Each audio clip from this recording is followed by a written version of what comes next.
you know who is Buddha? Gautama బుద్ధుడు తెలుసా మీకు?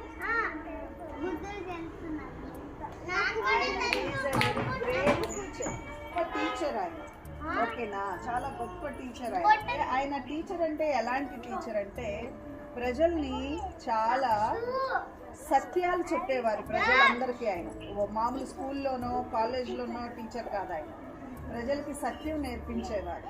అర్థమైందా?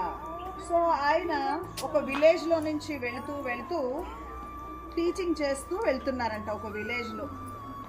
విలేజ్ అంటే ఏంటి నాన్న? ఒక పల్లెటూరు. విలేజ్ అంటే ఏంటి? ఐరస్ ఇట్ ప్రాపర్లీ, పల్లెటూరు. విలేజ్ అంటే పల్లెటూరు. ఒక పల్లెటూరులో ఆయన టీచింగ్ చేస్తూ వెళ్తున్నారంట. ఆయన అన్ని మంచి బోధలు చేస్తారు. ఏం చేస్తారమ్మా? మంచి బోధలు చేస్తూ ఉంటారు. ఈ మంచి బోధలు చేస్తున్నప్పుడు ఒక మనిషికి నచ్చలేదు. ఎవరికి నచ్చలేదు? నచ్చలేదు.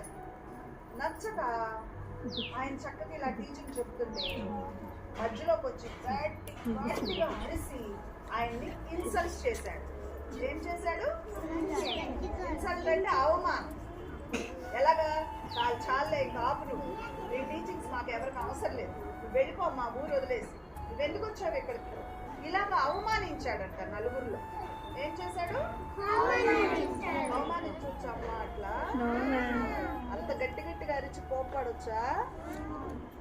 బాధేస్తుందా? అక్కడ నలుగురిలో ఊరంతా ముందు వచ్చి అట్లా తిరుగుతుంటే బాధేస్తుందా లేదా? వేస్తుందా? అయితే బుద్ధ ఆయన కోప్పడింది ఏమి తీసుకోలేదా? అంటే ఆయన మనసుకి ఏమి తీసుకోలేదా? విన్నాడంట. ఆయన కోప్పడుతుంటే అలాగే విన్నాడు. విని, బాబు ఓకే, నువ్వు కోప్పడ్డావు, ఓకే, నిన్ను ఒక మాట అడుగుతాను, సమాధానం చెప్తావా అని అడిగాడు. ఏమన్నాడు? నిన్ను ఒక మాట అడుగుతాను, సమాధానం చెప్తావా అని అడిగాడు. అడుగు అన్నాడు. ఏమన్నాడు? సరే, నువ్వు ఎవరికైనా ఒక గిఫ్ట్ కొనుక్కెళ్ళావనుకో, ఎవరి కోసమైనా, ఎవరి బర్త్డేనో లేకపోతే ఏదో ఫంక్షనో ఏదైనా ఉంటే ఒక గిఫ్ట్ కొనుక్కెళ్ళావనుకో, వాళ్ళు తీసుకోవాలి ఆ గిఫ్ట్. వాళ్ళు ఆ గిఫ్ట్ తీసుకోలేదనుకో, ఆ గిఫ్ట్ ఎవరిది అవుతుంది? ఇప్పుడు ఆలోచించాలి. Very good, you good clap to Disha. Very good, బాగా ఆలోచించా. ఇప్పుడు నేను గిఫ్ట్ కొనుక్కొచ్చాను నాన్న, మీరు లేరు, మీరు తీసుకోలేదు, అప్పుడు ఆ గిఫ్ట్ ఎవరిది అవుద్ది? మనదే అవుద్ది కదా. మనదే అవుద్దా? నువ్వు గిఫ్ట్ కొనుక్కొచ్చావనుకో, ఆ గిఫ్ట్ తీసుకునేవాడు తీసుకోలేదు అనుకో, ఆ గిఫ్ట్ ఎవరికి వస్తుంది అని అన్నాడు. అంటే అప్పుడు అతను కోప్పడ్డా. అతను అన్నాడమ్మా, నాదే అవుతుంది అన్నాడు. నేను కొనుక్కొచ్చాను, వాడు తీసుకోలే, తీసుకోకపోతే ఏమవుతుంది? అది నాదే, ఆ గిఫ్ట్ నాదే అన్నాడు. అంత కోపం ఉన్న మనిషికి ఆలోచన శక్తి ఉంటుంది కదా నాన్న, అది నాదే అవుతుంది అన్నాడు. వెరీ గుడ్ బాబు, కరెక్ట్గా చెప్పారు, అది నీదే అవుతుంది, కరెక్టే.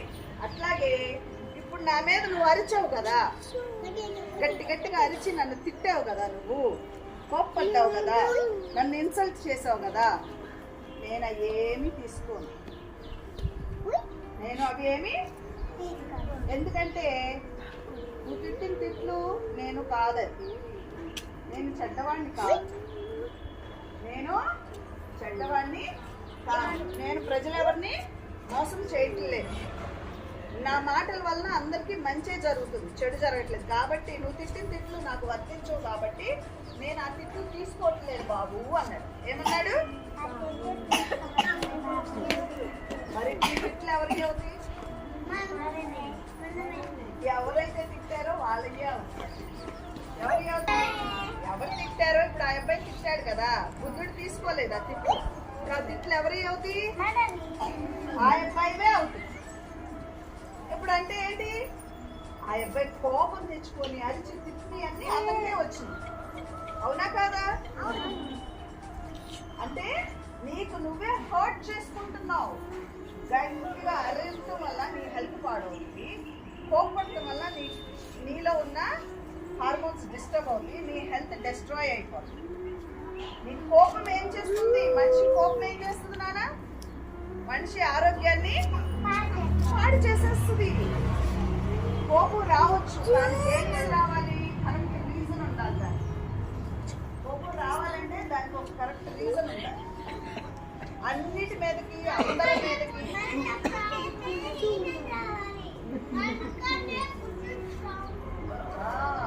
కాబట్టి నన్ను తిండిని నేను తీసుకోలేదు కాబట్టి ఇవన్నీ మళ్ళీ నీకే అడుగుతాయి బాబు అన్నాడు.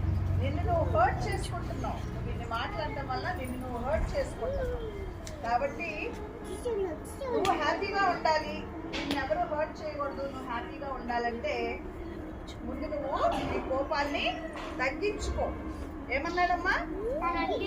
ఏం తగ్గించుకోవాలి? Very good. నీ కోపాన్ని నువ్వు తగ్గించుకో, లిమిట్ లో పెట్టుకో. కోపం రావచ్చు కానీ దేని మీద రావాలి? నీకు ఆలోచన తెలియాలి. నిన్ను నువ్వు హర్ట్ చేసుకున్నావు, నువ్వు కోపం తగ్గించుకోవటం వల్ల దానికి మంచి చేసుకున్నవాడు అవుతాడు. Very good, very good. అర్థమైందమ్మా? మిమ్మల్ని మీరు హర్ట్ చేసుకోవద్దు, కోపం ఎక్కువ తెచ్చుకొని. అర్థమైందా? ఫ్రెండ్లీగా ఉండాలి, అర్థమయ్యేటట్టు చెప్పాలి. అర్థమైందా నాన్న? ఏమర్థమైంది స్టోరీలో నాకు చెప్పండి అమ్మా.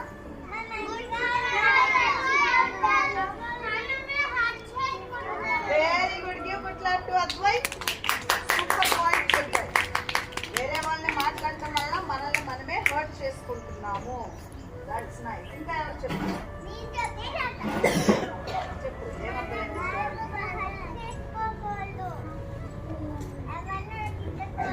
ఎవరైనా తిడటం వల్ల ఏమవుతుంది? వాళ్ళకి ఏమన్నా అవుతుందా, మనకేమన్నా అవుతుందా? మనకే హర్ట్ అవుతుంది.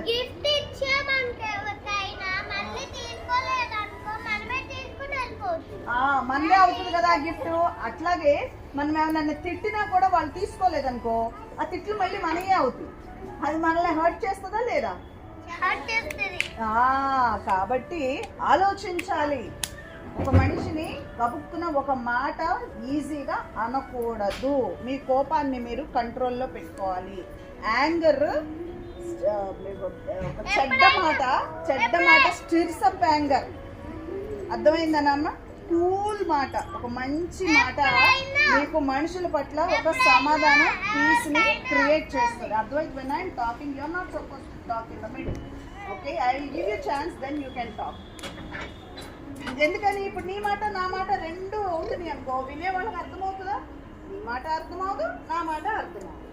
నేను ఆగిపోయిన తర్వాత మ్యామ్ అని నువ్వు చేయలేపాలి, అప్పుడు నేను నీకు చెప్తా ఓకే చెప్పు అని. అర్థమైందమ్మా? ఇప్పుడు చెప్పు, ఏం చెప్పాలనుకున్నావు?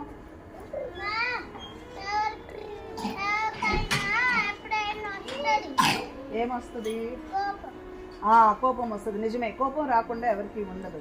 కానీ అది మీనింగ్ఫుల్గా ఉందా లేదా చూసుకోవాలి. అది జెన్యున్గా ట్రూగానే మనం వాళ్ళని కోపడతామా? కోపడాలి అని అంటే అవతల మనిషిలో మార్పు రావాలి. ఎన్నిసార్లు చెప్పినా వినలేదు, మార్పు రావాలి అని అనుకున్నప్పుడే మనము కోపాన్ని ప్రదర్శించాలి. అంతేగాని ఆ కోపంని అలా క్యారీ చేస్తూ మీ బాడీలో మీరు ఉంచేసుకుంటే మీ హెల్తే పాడవుతుంది. అర్థమైందమ్మా? కోపం ఎక్కువగా ఉంటే మీ బాడీలో మీకే కోపం, మీ హెల్తే పాడవుతుంది. కోపం ఎక్కువ ఉంటే ఏమవుతుందిరా?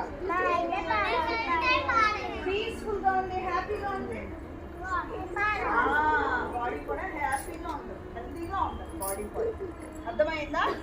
Okay, thank you children. Everybody jump and stand. Say thank you for teaching, ma'am.